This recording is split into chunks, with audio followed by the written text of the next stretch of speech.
ഉണ്ടാക്കുന്നത്? നിങ്ങൾക്ക് എല്ലാവർക്കും കുഞ്ഞുങ്ങളുള്ളതല്ലേ? നിങ്ങളുടെ കുഞ്ഞുങ്ങളാണ് ഇതുപോലെ ചെയ്തിരുന്ന കേൾക്കുന്നത്. സങ്കടം തോന്നിയാലേ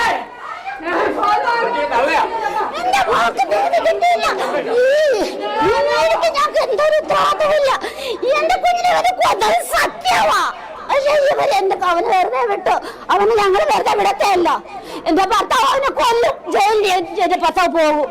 ഇവര് കാശ് വാങ്ങിച്ചിട്ടില്ല, അവന് വെറുതെ വിട്ടു. നാട്ടുകാർക്ക് മുഴുവൻ അറിയാൻ ചെയ്തെന്ന് പറഞ്ഞു.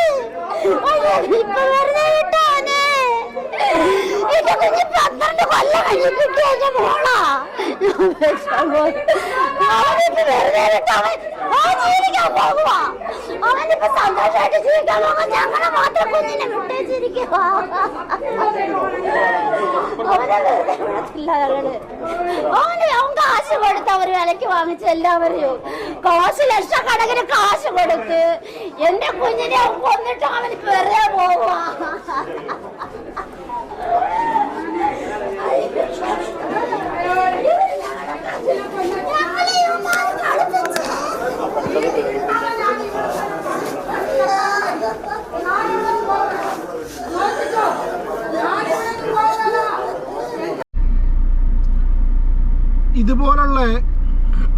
ഇതുപോലുള്ള വീഡിയോസൊക്കെ എന്തിനു ചെയ്യണമെന്ന് എനിക്കറിയില്ല കേട്ടോ. ഒരുപക്ഷെ ചിലപ്പോൾ നമ്മുടെ മനസ്സിലുള്ള കാര്യങ്ങളൊക്കെ ചില ന്യൂസ്, ചില നമ്മുടെ നാട്ടിൽ നടക്കുന്ന ചില സംഭവങ്ങളൊക്കെ കേൾക്കുന്ന സമയത്ത് നമുക്ക് ഒരുപാട് പ്രതികരിക്കാൻ തോന്നും. പക്ഷെ പ്രതികരിക്കാനുള്ള വഴി ഉണ്ടായിരിക്കില്ല പലർക്കും. അതുകൊണ്ട് നമ്മളിങ്ങനെ ഈ ക്ലോസ് സർക്യൂട്ടിലുള്ള ആൾക്കാരോടൊക്കെ പറയുന്നല്ലാതെ നമുക്ക് പ്രതികരിക്കാനുള്ളൊരു വഴിയില്ല. പിന്നെ പ്രതികരിച്ചിട്ടൊരു പ്രത്യേകിച്ചൊരു കാര്യമില്ല. അതാണ് ഞാൻ പറഞ്ഞത്. ഞാൻ ഈ ഇതുപോലുള്ള വീഡിയോസൊക്കെ എന്തിനു ചെയ്യണമെന്ന് പലപ്പോഴും ചിന്തിച്ചു പോകും. എനിക്കെന്താ വെച്ചാൽ എനിക്ക് ചെറിയ ചെറിയ കാര്യങ്ങളിലൊക്കെ ഭയങ്കരമായിട്ട് വിഷമം വരുന്ന ആളാണ്, ദേഷ്യം വരുന്ന ആളാണ്. ചെറിയ കാര്യങ്ങളിൽ, അതേപോലെ ചെറിയ കാര്യങ്ങളിൽ സന്തോഷിക്കുകയും ചെയ്യും. ഇന്നിപ്പോൾ ഇത് ചെറുതല്ല കേട്ടോ. ഇതിപ്പോൾ ഞാനത് അങ്ങനെ പറഞ്ഞു എന്നേ ഉള്ളൂ. കാരണം ഞാൻ എങ്ങനെയാണ് ഈ ഒരു വീഡിയോനെ സമീപിക്കുക, എങ്ങനെ ഈ കാര്യങ്ങളെ എക്സ്പ്രസ് ചെയ്യുക എന്നുള്ളത് എനിക്ക് മനസ്സിലാവുന്നില്ല.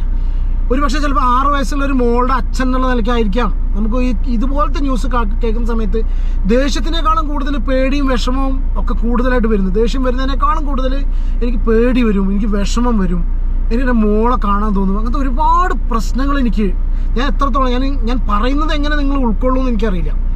ഞാൻ പറഞ്ഞുകൊണ്ടിരുന്നത്, നിങ്ങളിന്ന് ന്യൂസ് ശ്രദ്ധിച്ചോ എന്നറിയില്ല, വണ്ടിപ്പെരിയാർ 2 വർഷം മുന്നേ, ഇടുക്കി വണ്ടിപ്പെരിയാറിൽ 2 വർഷം മുന്നേ 6 വയസ്സുള്ള ഒരു കുട്ടിയെ കൊന്നിട്ടുള്ള ഒരു അർജുൻ എന്ന് പറഞ്ഞിട്ടുള്ളൊരു ഞാൻ മനുഷ്യൻ എന്ന് പറയുക, വ്യക്തി എന്ന് പറയുക, എന്താ ഞാൻ പറയാന്നറിയില്ല. എന്താ അതിൻ്റെ എനിക്ക് അറിയാത്തത് കൊണ്ടാണ് ഞാൻ ഈ രീതിയിൽ വീഡിയോ സ്റ്റാർട്ട് ചെയ്യുന്നത് കേട്ടോ.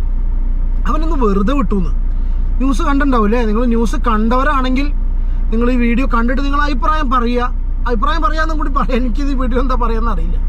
അവന് വെറുതെ വിട്ടു എന്ന് പറഞ്ഞിട്ടുള്ളൊരു കോടതി വിധി കണ്ടു. കോടതിയെ ബഹുമാനിക്കുന്നു, സത്യമാണ്. പക്ഷെ കോടതിക്ക് വേണ്ട തെളിവുകളായിരിക്കാം. തെളിവുകളൊക്കെ ഈ കേസിൽ ഉണ്ടായിരുന്നില്ല. നിങ്ങൾക്ക് ഈ കേസ് ഓർമ്മ ഉണ്ടോ?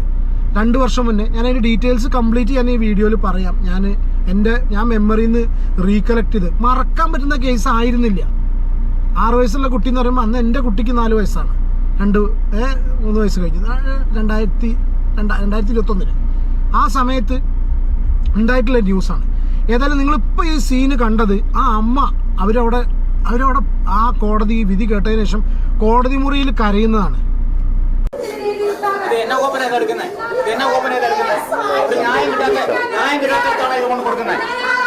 ഒരു പെൺകൊച്ചിനെ കൊന്ന് കൊല വിളിച്ചവനെ വെറുതെ വിട്ടു കോടതി. ഇതാണോ ചെയ്യേണ്ടത്? ആ ജഡ്ജ് ഒരു പെണ്ണല്ലേ? ഇങ്ങനെയാണ് ചെയ്യുന്നത്? ചാനലുകാരൊക്കെ വന്നേക്കുന്നു. അങ്ങോട്ട്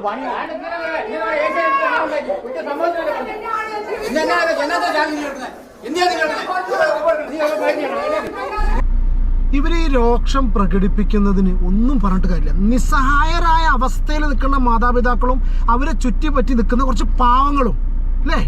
എത്ര കേസ് നമ്മുടെ നാട്ടിൽ നമ്മൾ കണ്ടു. നിങ്ങൾക്ക് ഈ കേസ് ഞാൻ ജസ്റ്റ് ഒരു ക്ലിപ്പ് ഞാൻ പ്ലേ ചെയ്യാം. ഈ പ്രതിക്ക് വേണ്ടി വാദിച്ചിട്ടുള്ള വക്കീലിൻ്റെ ഒരു സ്റ്റേറ്റ്മെന്റ് ആളൂരിനെ കണ്ടു. അതിനുശേഷം ഈ ചങ്ങാതിരെ ഞാൻ ക്ലിപ്പ് പ്ലേ ചെയ്യാം കേട്ടോ. പക്ഷെ അയാൾ പറയുന്ന ആ കോൺഫിഡൻസ് വെച്ചിട്ട് ഈ പ്രതി ഒരു കുറ്റവും ചെയ്തിട്ടില്ല എന്നുള്ള ആളെ പറയുന്നത്. ഞാൻ ഇപ്പോൾ അടുത്ത് സിനിമ റെഫർ ചെയ്യല്ല, വിഷമമുണ്ട് ഇതൊക്കെ പറയണതിൽ. ഗരുഡൻ സിനിമ കണ്ടു എന്നറിയില്ല, കണ്ടവർക്ക് മനസ്സിലാവും. അതിൽ ഈ പറഞ്ഞ പോലെ ആ ഒരു ബിജു മേനോനെ വെറുതെ വിടുന്ന, അതായത് ബിജു മേനോൻ രണ്ടാമത് തിരിച്ചു വരുന്നൊരു കേസുണ്ട്, ഇയാൾ തെറ്റ് ചെയ്തിട്ടില്ല എന്നുള്ളത്. അത് സിനിമയാണ് അല്ലേ. അതേ സംഗതി ജീവിതത്തിൽ വന്നിട്ടുണ്ടെങ്കിലോ, നമ്മൾ ആ സിനിമ തന്നെ ഒരുപാട് ശ്വാസം അടക്കി പിടിച്ച് കണ്ടതാണ്. ആ വക്കീലിന്റെ വാക്കുകൾ കേട്ടോന്നറിയില്ല. വണ്ടിപ്പെരിയാറിൽ 6 വയസ്സുകാരിയെ പീഡിപ്പിച്ച് കൊലപ്പെടുത്തിയ കേസിലെ പ്രതിയെ വെറുതെ വിട്ടു.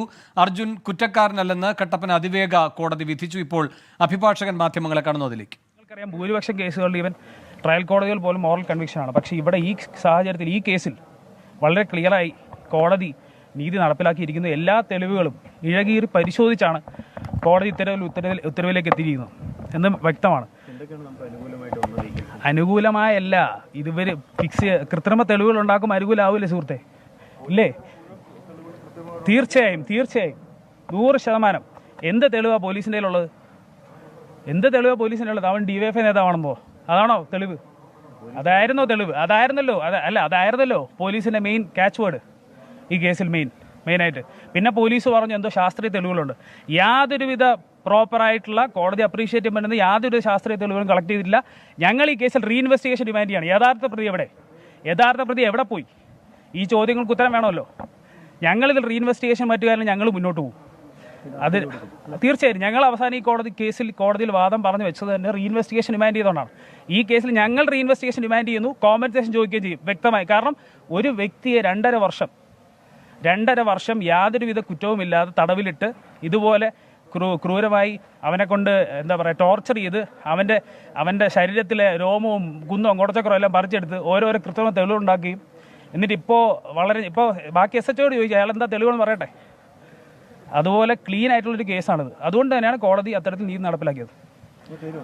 എൻ്റെ പേര് advocate Adithyan, SK Adithyan. Okay, നമ്മൾ കണ്ടതാണ് പല വക്കീൽമാരും പേരും കാര്യങ്ങളൊക്കെ. ഓക്കെ, അതിക്കൊന്നും കിടക്കുന്നില്ല. പക്ഷെ ഇവർ പറഞ്ഞിട്ടുള്ള ഈ സംഭവം ഓർമ്മ ഇല്ലാത്തവർക്കും അല്ലെങ്കിൽ ഈ കേസ് അറിയാത്തവർക്കായിട്ട് ഞാൻ കുറച്ച് കാര്യങ്ങൾ പറയാം. അതിൻ്റെ ആ ഒരു അന്നത്തെ ഇൻസിഡൻസും വെക്കാം. 6 വയസ്സുള്ള കുട്ടീനെ, ഓക്കെ, 22 വയസ്സുള്ള ഇവൻ, ഞാൻ എന്ത് പറയാം, എനിക്കിപ്പോഴും ആ വേർഡ്സ് 2 കാര്യം. ഒന്ന്, നമുക്ക് പറയാൻ കഴിയില്ല. രണ്ടാമത്, യൂട്യൂബിൻ്റെ പോളിസി പ്രകാരം ചില വേർഡ്സും കാര്യങ്ങളും നമ്മൾ ഉപയോഗിച്ച് കഴിഞ്ഞാൽ നമുക്കത് നമ്മുടെ ചാനലിൽ അത് വല്ലാത്തൊരു കഷ്ടാട്ടോ അല്ലേ. എനിക്ക് സത്യത്തിൽ പറഞ്ഞു കഴിഞ്ഞാൽ എനിക്ക് ഭയങ്കര ഫ്രസ്ട്രേഷൻ തോന്നാറുണ്ട്. കാരണം നമ്മൾ നല്ല ലാംഗ്വേജും കാര്യങ്ങളും യൂസ് ചെയ്തില്ലെങ്കിൽ നമുക്ക് മുന്നോട്ട് സംസാരിക്കാൻ പറ്റാത്ത സിറ്റുവേഷനിലേക്ക് നമ്മൾ പോകും. അതായത് 2 വർഷം മുന്നേ ഈ ഒരു സംഗതി നടന്നിട്ട് ഇതിൽ കുറ്റം സമ്മതിച്ചിട്ടുള്ളവനാണ് അവൻ കുറ്റം സമ്മതിച്ച് അവൻ എങ്ങനെയാണ് ഈ കൃത്യം നടത്തിയത്, എന്തിനാന്നുള്ള പ്രസക്തി ഇല്ല. ഒരു നിമിഷ നേരത്തെ സുഖം അല്ലേ. ഈ കുറ്റം നടത്തി എന്നുള്ളത് സമ്മതിച്ചു എന്നുള്ളത് മീഡിയയിലൂടെ കേട്ടൊരു വ്യക്തിയാണ് ഞാൻ. അത് അവൻ സമ്മതിച്ചതാണ്. അവനെയും കൊണ്ട് തെളിവെടുപ്പിന് വന്ന സമയത്ത് അവൻ എങ്ങനെയാണ് ഈ കുറ്റം നടത്തിയവരെ അവൻ പറഞ്ഞു. അതുപോലും നടന്നതാണ്. കേസ് എന്താണെന്ന് അറിയാത്തവർക്ക് ജസ്റ്റ് ഒന്ന് കേൾക്കാം. ഇടുക്കി വണ്ടിപ്പെരിയാർ ചുരക്കുളം എസ്റ്റേറ്റിലെ 6 വയസ്സുകാരിയെ കൊന്നു കെട്ടിത്തൂക്കിയ കേസിൽ പ്രതി അർജുനുമായി നിർണായക തെളിവെടുപ്പ് ഇന്ന്. കൊലപാതകം നടന്ന ചുരക്കുളം എസ്റ്റേറ്റിൽ എത്തിച്ച് തെളിവെടുപ്പ് നടത്തിയ ശേഷം പ്രതിയെ കോടതിയിൽ ഹാജരാക്കും. പീഡനത്തിനെതിരെ ബോധരഹിതയായ പെൺകുട്ടിയെ കൊലപ്പെടുത്തിയ ശേഷം കെട്ടിത്തൂക്കിയതാണെന്ന് 22-കാരനായ അർജുൻ പോലീസിനോട് സമ്മതിച്ചിട്ടുണ്ട്. ഈ കൊല്ലപ്പെട്ട പെൺകുട്ടിയുടെ കുടുംബവുമായും ഈ പെൺകുട്ടിയുമായും 6 വയസ്സ് മാത്രമുള്ള ഈ പെൺകുട്ടിയുമായും എല്ലാം അടുത്ത് പരിചയമുള്ള ആളാണ് ഈ കേസിൽ പ്രതിയായിട്ടുള്ള അർജുൻ, 22-കാരനായിട്ടുള്ള അർജുൻ. മാസങ്ങളായി ഇത്തരത്തിൽ ഈ പെൺകുട്ടിയെ അർജുൻ ചൂഷണം ചെയ്തുകൊണ്ടിരിക്കുകയായിരുന്നു, ലൈംഗികമായി ഉപദ്രവിക്കുകയായിരുന്നു എന്നുള്ളൊരു വിവരമാണ് പോലീസിന് ലഭിക്കുന്നത്. അത്തരത്തിൽ ഈ ഒരു കാര്യം പോലീസിനോട് ഈ പ്രതി സമ്മതിച്ചിട്ടുമുണ്ട്. അങ്ങനെ ഒടുവിൽ 30-ാം തീയതി മാതാപിതാക്കൾ വീട്ടിലില്ലാത്ത സമയം നോക്കി അയൽക്കാരൻ കൂടിയായ ഈ പ്രതി പെൺകുട്ടിയെ പീഡിപ്പിക്കുന്നു. ആ ക്രൂരമായ പീഡനത്തെ തുടർന്ന് ഈ പെൺകുട്ടി ബോധം കെട്ട് വീഴുകയാണ്. അതിനുശേഷം ഈ കൊലപാതകം ഈ പെൺകുട്ടിയുടേത് ഒരു സ്വാഭാവിക മരണമാക്കി തീർക്കാൻ വേണ്ടി പ്രതി പല നീക്കങ്ങളും നടത്തി. അതിൽ ഏറ്റവും പ്രധാനമാണ് ഈ പെൺകുട്ടിയെ ഈ മുറിക്കുള്ളിൽ തന്നെ, ഇവരുടെ വീട്ടിലുള്ള ഈ മുറിക്കുള്ളിൽ തന്നെ ഒരു കയറിൽ കെട്ടിത്തൂക്കുകയായിരുന്നു. അത് ബന്ധുക്കളെയും അല്ലെങ്കിൽ മറ്റ് വീട്ടുകാരെയും എല്ലാം ഇതൊരു സ്വാഭാവിക മരണമാണ്, കളിക്കുന്നതിനിടെ ഈ കയറിൽ തൂങ്ങി കളിക്കുന്നതിനിടെ കൊല്ലപ്പെട്ടതാണ് എന്നുള്ള ഇത് വരുത്തി തീർക്കാൻ വേണ്ടിയായിരുന്നു ഈ പ്രതി ഇങ്ങനെ ചെയ്തത്. അതിനുശേഷം ഏറ്റവും പ്രധാനമായും ഇദ്ദേഹം ഈ വീട്ടിൽ നിന്ന് കടന്നു കളഞ്ഞത് വീടിന്റെ വാതിൽ അകത്തു നിന്ന് പൂട്ടിയ ശേഷം ഒരു ജനൽ വഴി, ഈ കമ്പികളൊന്നുമില്ലാത്ത തുറന്നു കിടന്ന ഒരു ജനൽ വഴിയായിരുന്നു ഈ പ്രതി രക്ഷപ്പെട്ടത്. അതിനുശേഷം ഏറ്റവും ക്രൂരമായ, മനസാക്ഷിയെ തന്നെ നടുക്കുന്ന രീതിയിൽ ഈ പെൺകുട്ടിയുടെ സംസ്കാരത്തിലും മറ്റുമെല്ലാം വന്നിരുന്നു. അതിനെ തുടർന്ന് ബന്ധുക്കളെ ആശ്വസിപ്പിക്കാനും വീട്ടുകാരെ ആശ്വസിപ്പിക്കാനുമെല്ലാം ഈ പ്രതി തുനിഞ്ഞിരുന്നു എന്നുള്ളതാണ് ഞെട്ടിപ്പിക്കുന്ന ഏറ്റവും പ്രധാനപ്പെട്ട വിവരം. ഈ കാര്യങ്ങളെല്ലാം ചോദിച്ചറിയുന്നതിന് വേണ്ടി വിശദമായ ഒരു തെളിവെടുപ്പ് ഇന്ന് നടക്കും. ഈ കേസിൽ തന്നെ ഏറ്റവും നിർണായകമായിട്ടുള്ളത് ഈ പെൺകുട്ടിയുടെ പോസ്റ്റ്മോർട്ടം റിപ്പോർട്ടാണ്. അതിലാണ് ഈ പെൺകുട്ടി നിരവധി തവണ ലൈംഗികമായി ഉപദ്രവിക്കപ്പെട്ടിട്ടുണ്ടെന്നും അതോടൊപ്പം തന്നെ ഈ പ്രതി അർജുനാണ് എന്ന് തെളിയിക്കുന്ന ശാസ്ത്രീയമായ തെളിവുകൾ ഈ പോസ്റ്റ്മോർട്ടത്തിൽ ലഭിച്ചിട്ടുണ്ട്. ഈ പെൺകുട്ടിയുടെ ശരീരത്തിൽ നിന്നും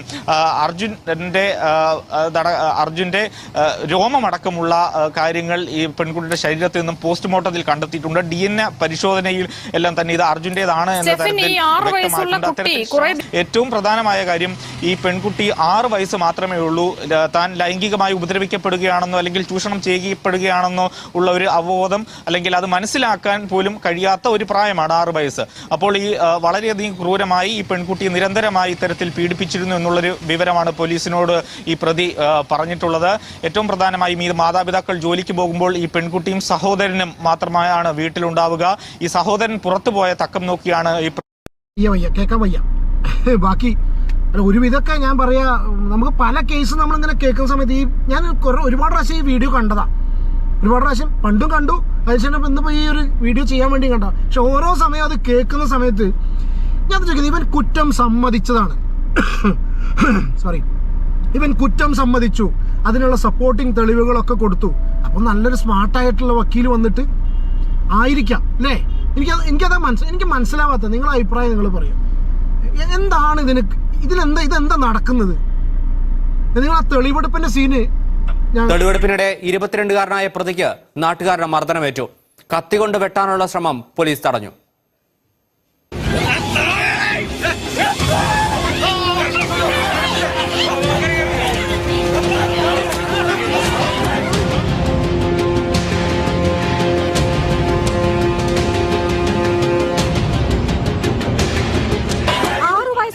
ക്രൂരമായി കൊലപ്പെടുത്തിയ എസ്റ്റേറ്റ് ലയത്തിൽ നടത്തിയ തെളിവെടുപ്പിനിടയിലാണ് പ്രതിക്ക് മർദ്ദനമേറ്റത്. പോലീസുകാരെ വിന്യസിച്ചിരുന്നെങ്കിലും രോഷാകുലരായ പ്രതിഷേധക്കാർ പാഞ്ഞെടുത്തതോടെ പോലീസിനും തടയാനായില്ല.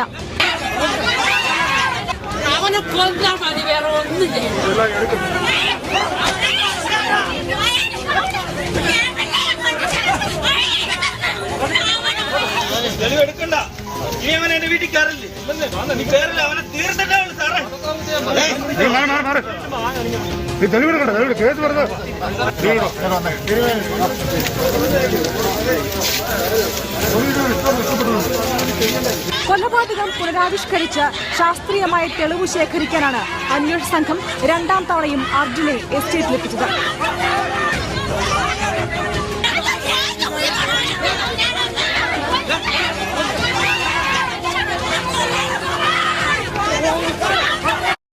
കുട്ടീനെ അവൻ കൊന്ന ശേഷം, ഇതിനു ശേഷം ഇവൻ ആ ജനലിൽ കൂടി പുറത്തിറങ്ങിയിട്ടില്ല. എങ്ങനെയാണ് ഇത് ചെയ്തതെന്നുള്ളത് പുനരാവിഷ്കരിച്ചാണ് ഇപ്പൊ കണ്ടത്. കുറ്റം അവൻ സമ്മതിച്ചു, അവനത് ഇവർ രണ്ടാമത് റീക്രിയേറ്റ് ചെയ്തു, എല്ലാം ഓക്കെ ആക്കി. പോസ്റ്റ്മോർട്ടത്തിൽ ഈ കുട്ടി ഇതിങ്ങനെ അനുഭവിച്ചു എന്നുള്ളത് തെളിഞ്ഞു. ഇവന്റെ രോമം കിട്ടി. എല്ലാം കഴിഞ്ഞതിന് ശേഷം കോടതിയിൽ 2.5 വർഷം കഴിഞ്ഞ് അതിവേഗ കോടതിയിൽ ബഹുമാനപ്പെട്ട കോടതിയിൽ ഇത് എത്തിയ സമയത്ത് ഈ തെളിവുകൾ കംപ്ലീറ്റ് ഫാബ്രിക്കേറ്റ് ചെയ്തു പോലീസ് എന്ന് ഒരു വിധി വരണമെങ്കിൽ ഇതിനെന്ത് പറയണം, എങ്ങനെ പറയണം എനിക്കറിയില്ല. ഇത് കാണുന്ന ആൾക്കാര്, പെൺമക്കളുള്ളവര്, കുട്ടികളുള്ളവര്, കല്യാണം കഴിക്കാത്തവര്, ഇനിയിപ്പോ മക്കളുണ്ടാവാൻ ആഗ്രഹിക്കുന്ന ആ മക്കളെ നമ്മളെ ഈ നാട്ടിലേക്ക് പറഞ്ഞ് ഇടാൻ ഉദ്ദേശിക്കുന്നവര്, നിങ്ങളുടെ അഭിപ്രായം പറയാം. ഒന്ന്, പിന്നെ ഇത് ഇന്ത്യയാണ്, ഇത് കേരളമാണ്, ഓക്കെ, ഇത് ഇന്ത്യയാണ്, അത് പറയണം, അത് പറയാതെ വയ്യ. പിന്നെ ഇത് UP അല്ല, ഒന്നും പറയാനില്ല.